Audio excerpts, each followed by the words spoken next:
السلام علیکم ورحمۃ اللہ وبرکاتہ۔ کیا حال چال ہے؟ خیر خیریت سے ہیں؟ آپ دیکھ رہے ہیں عبداللہ شاہ یوٹیوب چینل۔ وزیر اعظم عمران خان صاحب نے جو ہے فنڈ ریزنگ پروگرام کیا تھا کرونا کے حوالے سے کہ پاکستان میں جتنے بھی لوگ ہیں ان کی ہیلپ کی جا سکے۔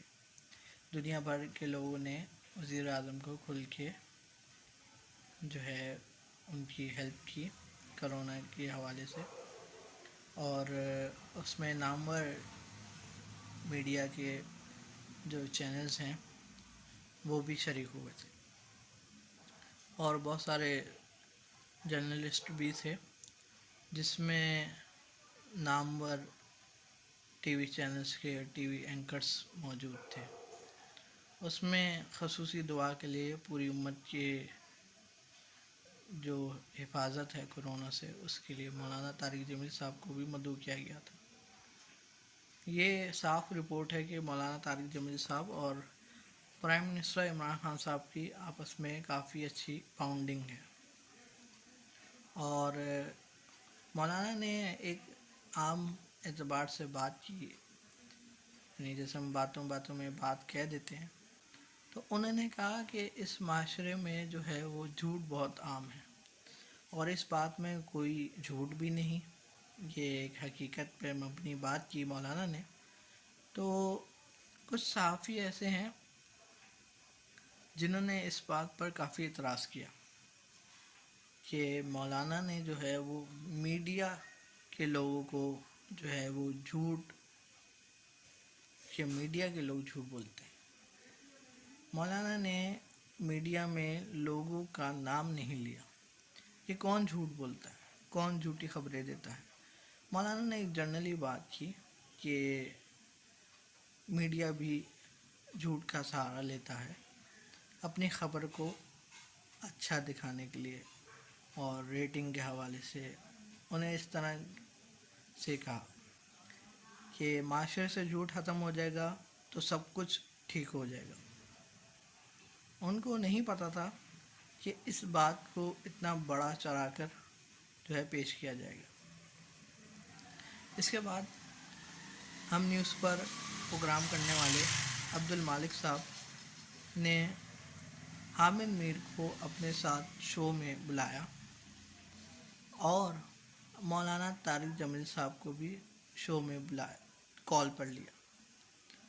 حامد میر صاحب کو غصہ شاید اس وجہ سے بھی آیا کہ وہ مولانا طارق جمیل صاحب سب کے بارے میں اچھی رائے رکھتے ہیں، سب کے حق میں بات کرتے ہیں، لیکن انہوں نے میر شکیل الرحمان صاحب جو کہ اس وقت نیب کی جیل میں ہیں، ان کے حق میں آواز کیوں نہیں اٹھائی؟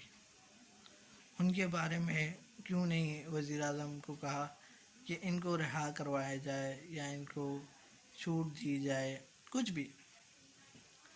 اور ایک چیز یہ بھی کہ عمران خان اور مولانا طارق جمیل صاحب کی دوستی بھی بہت سے لوگوں کو اس وقت کھٹک رہی ہے۔ اس میں بہت ساری سیاسی جماعتیں بھی ہیں، کچھ مذہبی جماعتیں بھی ہیں جن کو یہ چیز ہضم نہیں ہو رہی ہے۔ دوسری چیز یہ جو سب سے امپورٹنٹ جو میں بات کہنا چاہ رہا ہوں کہ جو اللہ کا کام کرتا ہے، جو دیندار ہوتا ہے، اگر کوئی دنیا والا اس کو نیچا دکھانا بھی چاہے تو اللہ رب العزت اس کو خود بخود ایسا مقام عطا فرماتے ہیں کہ گرانے والا خود اپنی نظروں میں گر جاتا ہے۔ مولانا طارق جمیل صاحب کو جب یہ بات پتہ لگی تو انہوں نے خود حامد میر صاحب سے خصوصی معذرت کی کہ میں معافی چاہتا ہوں اگر کسی کا دل دکھا ہو میری اس بات سے۔ خیر، حامد میر صاحب نے اپنے کندھے چوڑے کر لیے کہ میں جیت گیا اور میری بات سچ ہوئی، اور مولانا نے ایک بے دہانی میں ایک غلط بات کہی تھی، حالانکہ ایسا نہیں ہے۔ ہم دیکھ رہے ہیں کہ ہمارے معاشرے میں ہو کیا رہا ہے، کون کس طرح سے جو ہے اپنے کام کا غلط استعمال کر رہا ہے، اپنے جو کہنا چاہیے کہ آپ کو جو رائٹس ملے ہوئے ہیں اس رائٹس کا جو غلط استعمال کون کتنا کر رہا ہے سب جانتے ہیں۔ اللہ تعالیٰ سے دعا ہے اللہ تعالیٰ پورے معاشرے سے جو ہے وہ جھوٹ کا خاتمہ فرمائے، اور ہم سب یہ دعا کرتے ہیں کہ مولانا طارق جمیل صاحب کو اللہ رب العزت لمبی زندگی اور اچھی صحت والی زندگی نصیب فرمائے۔ جزاک اللہ، آمین ثم آمین۔